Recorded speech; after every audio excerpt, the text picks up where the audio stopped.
Hey guys, welcome back to the restaurant show. Joining us now, I have Chef AJ and Brewmaster Scott, who join us from Vintage Brewing Company. So thanks for joining us today. Well, thanks for having us. Yeah, we're pleasure. super excited to have you on.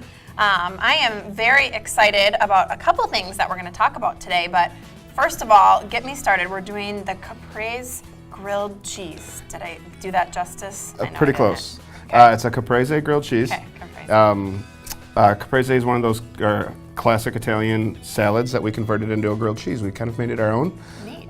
It's new to the menu this summer, and it'll probably come back next year, but for the winter it's going to take a small hiatus. Okay, so this is kind of a summer dish that we're doing. Yes, tomatoes are in season, fresh vegetables are in season. We've got to take advantage of everything we can. Absolutely. Cool. Well, I'll let you go ahead and get started on that and talk to us a little bit about what you're doing while you do it. You mentioned that you do have some seasonal things. So talk a little bit about that, and then, you make most of your items from scratch, right, in the restaurant there, too? Yes, we do. Everything that we can make ourselves, we do. There's nothing better than something that you've put together. You took the time and effort to make it work and taste good. Absolutely. And for this particular sandwich, what we're doing is you got to start with butter. Nothing is better for a grilled cheese than a nice old dollop of butter. Yes, and thank you for understanding that, because, we don't need oil or any of that stuff. We need butter, the real Yes. deal. Yeah. First up, we use a nice, generous helping of provolone cheese. Okay. For this particular sandwich, we use right around 3.5 ounces, which is more than most people probably do in their own homes. But We appreciate that, being cheese lovers here in Wisconsin, so Yep. thank you. no problem. Next up, what we're going to do is we're just going to take some lightly roasted tomatoes. Okay. We just want to take. Look at those. Those are beautiful. We just want to take some of the moisture out of them, so that way your sandwich doesn't run all over your plate. Yeah, that's a good thing, but that's just gorgeous. I don't want to touch it because I'm not sure what's hot and what's not, but that's just absolutely gorgeous. Those tomatoes look so delicious. And next up with that, we're going to add just some balsamic caramelized onions, Okay. which are basically stewed onions. We incorporate some balsamic vinegar to add some sweetness and some tartness to the dish. Yeah, I was just going to say that little bit of sweetness probably makes it really interesting. Yeah, in a traditional caprese, you used fresh mozzarella.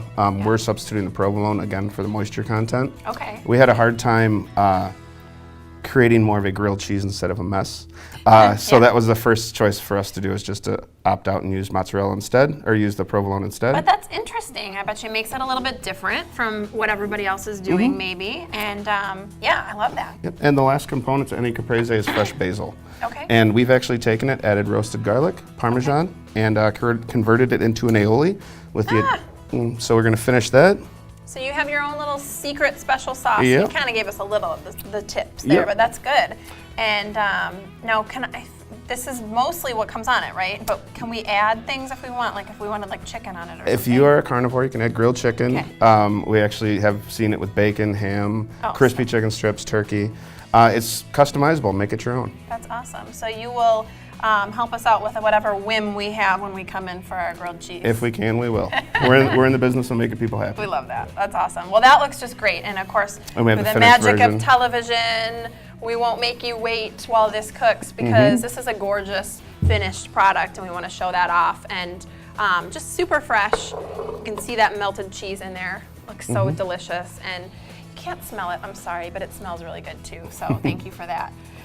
Let's talk a little bit about beer for a second here. And I know Let me you've swap spots got with you. Sure, yeah. You've got another dish you're going to talk about, but I want to talk about beer pairing. So this is something I know very little about. So we Okay. talk about wine pairing from time to time.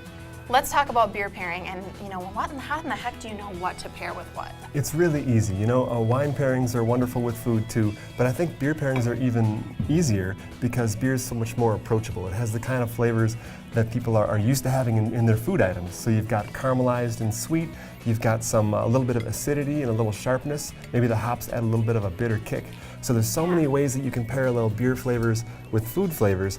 When he was cooking this one, instantly, I was smelling the butter and I'm like, ooh, it's the caramelized onions, a little bit of balsamic reduction. I thought, well, that's got to go with our Weiss beer, which is the tall one back there in the corner. Okay, yeah, and I'm going to show this off because you guys have so many cool glasses too. So not only is the beer pretty, but the glasses are cool too. So this is your Weiss. Right, And so, that's a good pairing for the grilled cheese. I would say it would be the only one that might be better back at the home front would be our Hibiscus Saison. Okay. So right there you've got a very nice tart beer profile, which should probably meld nicely with that balsamic reduction.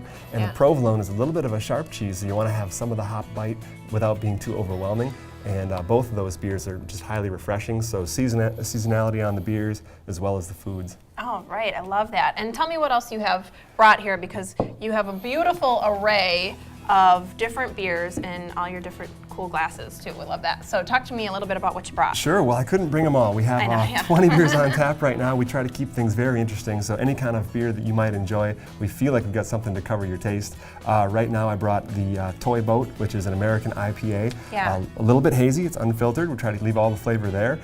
It's got a lot of American hops, which bring you a whole lot of citrus aroma. I like that one a lot. I've had that thank one you. before, yeah. We talked about the Weiss beer. That's a classic Bavarian recipe. We've got our Dedication, which is an Abbey-style double. So a whole lot of malt sweetness, a really great depth of character, and an elevated alcohol about 9%. So that's kind of a heavy hitter for us. And our lightest one right now for summer is the Bee's Knees. We don't make that one year-round, but it's a honey cream ale. So we use local honey from Gentle Breeze. Gentle Breeze out in Mount Horeb. Awesome. And we try to source things locally on the beer front as well as in the Very kitchen. good. I love that you do that too. So some good summer ones. Love the Toy Boat. Now, you put together a small masterpiece here. We don't have a lot of time, so I want to make sure we talk about some cool events that you have going on. So show off what you've done while we ran our mouths about your delicious beers. No.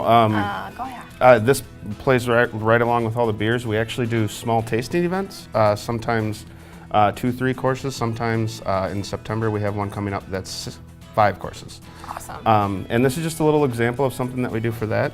So cute. As much as we love our home style food, grilled cheeses, foods that your grandma used to make for you, Yeah. we also like to do some high-end, more refined flavors where we incorporate a lot of the products from the brewing process as well as the beer itself. Absolutely. So this is representative of what you might get at Tapas and Tasting Night. Yes. And that's coming up August 21st, right? Correct. Just around the corner. And then you mentioned your beer dinner, which is coming up in September.